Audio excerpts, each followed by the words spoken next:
চামগুৰি সমষ্টিৰ ৰূপৈহাটত আপোনালোকে শুভ উদ্বোধন কৰিছে, গতিকে কি আশা মনত কি আশা বান্ধি লৈছে, কি ক'ব? নমস্কাৰ।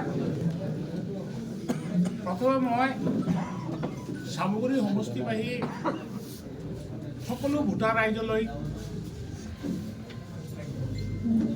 মই অভিনন্দন জনাইছোঁ, আন্তৰিক শুভেচ্ছা জনাইছোঁ।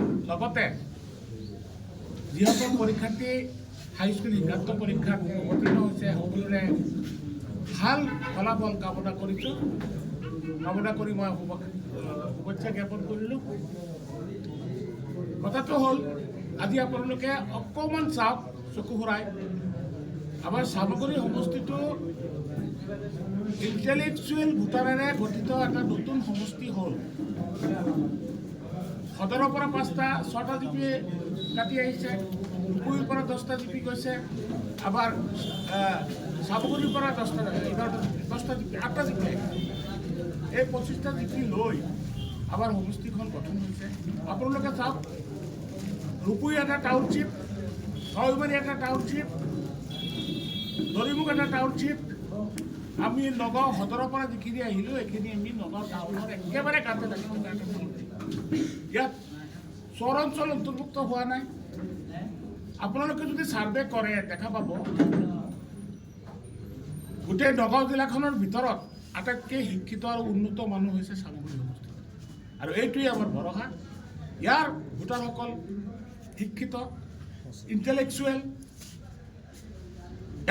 এই ভোটাৰসকলে যোৱা বাই ইলেকশ্যনতো আমি দেখা পাইছোঁ যে ককা দেউতাই কৰি গৈছে 8 বছৰ, দেউতাই কৰি গৈছে 25 বছৰ, এতিয়া আৰু পুতেকক দিয়ে। মানুহখিনি ইমানেই কনচিয়াছ যে ধাৰাবাহিকতা ইয়াতে ৰোধ কৰি দিছে। আমি আশা কৰিছোঁ যে এই ধাৰাবাহিকতা যিটো ৰোধ কৰিছে, বাই ইলেকশ্যনত যিটো বন্ধ কৰিছে, আগন্তুক 2026 নিৰ্বাচনতো ভোটাৰসকল। আপোনালোকে মিত্ৰজোঁটৰ এলায়েন্সত আছে, আপোনালোকে কিমান আশাবাদী যে চামগুৰি সমষ্টিৰ প্ৰাৰ্থিত্ব আপোনালোকক এজিপিক দিব বুলি কিমান আশাবাদী আপোনালোক?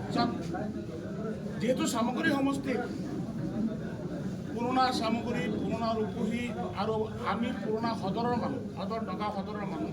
আমি অসমৰ মুখ্যমন্ত্ৰী বনাইছোঁ দুবাৰকৈ। নগাঁও সদৰ সমষ্টিৰ পৰা গিৰীন বৰুৱা ডাঙৰে 3বাৰ বিধায়ক বনাইছোঁ, 5বাৰ বিধায়ক বনাইছোঁ 1985 চনৰ পৰা আজি 2004লৈকে। গতিকে এই সমষ্টিটোত অসম গণ পৰিষদ দলৰ ভেটি শক্তিশালী, আৰু সেই হিচাপে আমাৰ মিত্ৰ দল বিজেপি দলৰ পৰা, বিজেপি দল বা অন্যান্য দলৰ পৰা আমাৰ এই সমষ্টিটো অগপতনক এৰি দিব বুলি আমি আশা কৰোঁ। অগপতনক এৰি দিলে আপোনালোকে কিমান শতাংশ মানে নিশ্চিত আপোনালোকে জয়ী হ'ব বুলি? চাওক, অসম গণ পৰিষদ দলৰ প্ৰাৰ্থী আমি 4জন প্ৰাৰ্থী আছোঁ। আঞ্জুম বেগম আছে, আমাৰ মজিবুৰ ৰহমান আছে, আমাৰ চিদ্দিক ভাই আছে।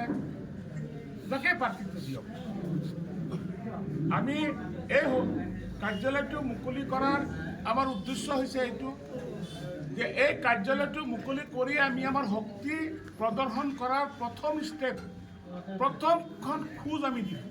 আজিৰ পৰা সমষ্টিৰ ইমূৰৰ পৰা সিমূৰলৈ আমি অভিযান চলাম, আৰু সমষ্টিৰ মানুহক আমি জাগ্ৰত কৰিম, সজাগ কৰিম।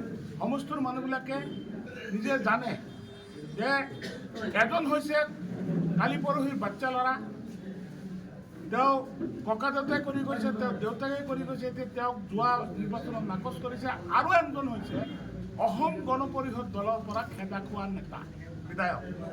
অসম গণ পৰিষদ দলে তেখেতক বিধায়ক বনাইছিল, আৰু তেখেতক যেতিয়া গাড়ীত উঠাই নিয়ে তেতিয়া কৈছিল যে আমি এটা তেজাল ঘোঁৰা কিনিছোঁ, থপিয়াই কৈছিল আমাৰ হিমন্ত বিশ্ব শৰ্মা ডাঙৰীয়া। তেজাল ঘোঁৰা তেখেতে ৰূপৈহাট সমষ্টিৰ পৰা অসম গণ পৰিষদ দলক হৈ নিৰ্বাচন খেলি ৰূপৈহাট সমষ্টিবাসীয়ে জিকাইছিল, কিন্তু তেওঁ নিজকে ঘোঁৰা বনাই বিক্ৰী কৰিছিল ৰাজ্যসভা নিৰ্বাচন। গতিকে এনেকুৱা নেতাক নিশ্চয় চামগুৰিৰ নিচিনা এটা সন্মানীয় সমষ্টি, এটা ইণ্টেলেকচুৱেল সমষ্টি ৰাইজে নিশ্চয়। তেখেতে আকৌ LDF দলত যোগদান কৰিছে,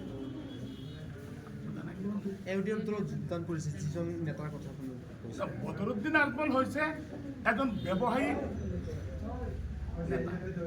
তেওঁ নিজেই কেইবাবাৰো কৈছে যে আমি য'ত লাভ দেখোঁ তাতে আমি যাম, আমি প্ৰফিট দেখিলেই হ'ল, ব্যৱসায়িক প্ৰফিট, জাতিৰ স্বাৰ্থ নহয়, দেহৰ স্বাৰ্থ নহয়, তেওঁৰ নিজৰ ব্যৱসায়, নিজৰ স্বাৰ্থ তেওঁ ইফালে দেখে সিফালে।